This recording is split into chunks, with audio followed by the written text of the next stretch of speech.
le agrego, es que los Beatles fueron a la India y se metieron en todo ese tema espiritual, de cosas que hoy, en 2025, estamos hablando y que se habla en podcasts, en programas de radio, en libros. O sea, ellos ya estaban con este mensaje de conciencia, de paz y de unidad muy adelantados a su época.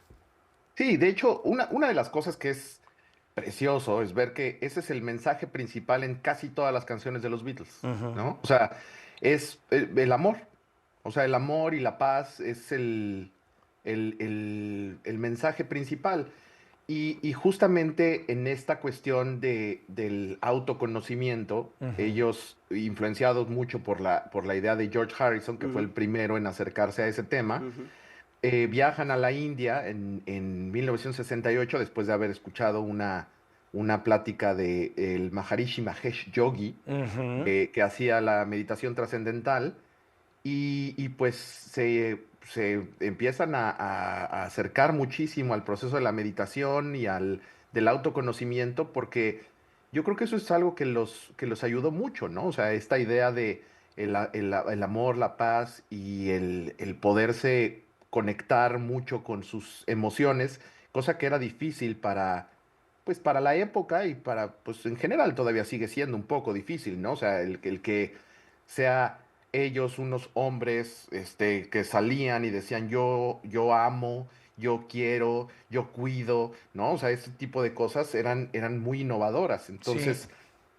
sí, definitivamente John Lennon a partir de 1969, más o menos, que es cuando ya está de lleno con Yoko, empieza a hacer una verdadera publicidad a la paz. Él decía, si la guerra se puede promocionar, como se promociona, ¿no? O sea, ¿por qué no hacerle anuncios y promoción a la paz, ¿no? Entonces, y tenía una frase muy bonita, decía, si la guerra se puede declarar, ¿por qué no declaramos la paz? ¿No? Wow, qué Entonces, fuerte. Qué buena frase. y es una gran frase, Sí, ¿no? sí, sí. Entonces, él se dedicó a eso, Oye, prácticamente. no, y Paul McCartney es conocido por ser activista por el planeta, por los animales, ya ves que él es 100% vegetariano, se va de gira y no se sirve comida de origen animal en sus conciertos ni nada, ha sido activista, hace videos, o sea, lo traen desde ese tiempo, pero muy adelantados a su época. Sí, creo que ellos Sí. se hicieron muy... va a sonar cursi lo que voy a decir, pero creo que se hicieron muy humanos. Sé que todos somos seres humanos, pero Obvio. ellos en verdad, al estar en contacto con tanta gente, con tantos artistas también Sí. en la historia, se hicieron muy humanos. Sí. Todos. George Harrison... fue la época de cuando hizo Strawberry Fields, ¿no? Cuando empezó a tocar la citara y toda esta onda, mi querido José, que se fue a la India De y demás. hecho, sí, los Beatles dentro de esta parte que decíamos por qué son la banda más grande, por esta parte, y yo les decía de la innovación en los estudios. Ajá. En 1965, George Harrison había conseguido una sitar, que es un instrumento indio, Clásico de la India, sí. Que suena y precioso, estaba además. sí, claro, y estaba muy emocionado así con eso, y decidió ponerlo en una canción que se llama Norwegian Wood, Uf. y fue la primera vez en toda la historia de la música grabada que un instrumento oriental se utilizó en música occidental.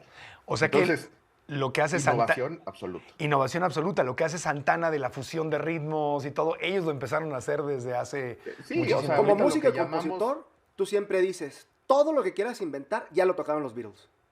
En estudio, en música, en letras, en producción, en todo, porque ellos, como decía ahorita José, no solamente fue un hecho de que compusieran, hicieran melodías, Ajá. sino en técnicas de grabación. Empezaron ellos a mochar la cinta para poder pegar varias voces, varios instrumentos, muchas cosas, grabar en estéreo, jugar más con el tema en estéreo.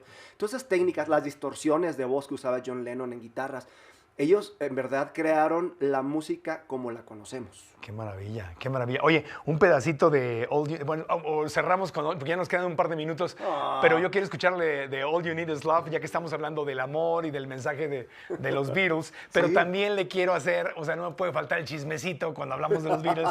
¿Cierto o falso que Yoko Ono fue la manzana de la discordia y la razón por la cual se separaron los Beatles? ¿Qué dices, José Ibarreche? Definitivamente no. No. O sea, yo sé que muchísima gente lo ve así Ajá. y el ser humano así somos, ¿no? Somos buscamos desesperadamente un pretexto y una razón para decir quién me robó mis dulces, ¿no? O sea, quién fue el que se comió mi pastel. Ajá. Entonces, pues Yoko Ono, por la cuestión obviamente temporal, era fácil decir era ella.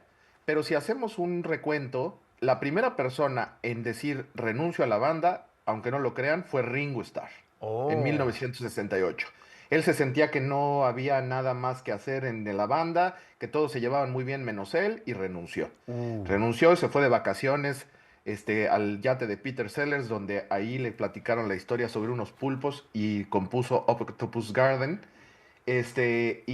Y ya regresó. Después, el otro que también abandonó la banda fue George Harrison. Ujú, En 1969, en enero de 1969, abandonó la banda y tuvieron que convencerlo de que regresara. ujú. Entonces, era la historia natural. O sea, no puedes tener la misma banda cuando tenías 16 años que cuando claro. ya tienes casi 30, ¿no? Ajá, entiendo. Y eso es con los amigos, eso pasa. Entonces Claro. ellos empezaron a tener no nada más diferencias creativas, sino también cuando ya eres una banda tan grande, pues hay mucha lana Claro, claro. involucrada.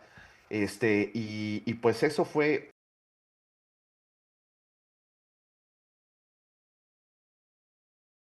Fórmulas, quédense un segmento más con nosotros en Radio Fórmula, pero tenemos un minuto de Telefórmula. Vámonos con All You Need.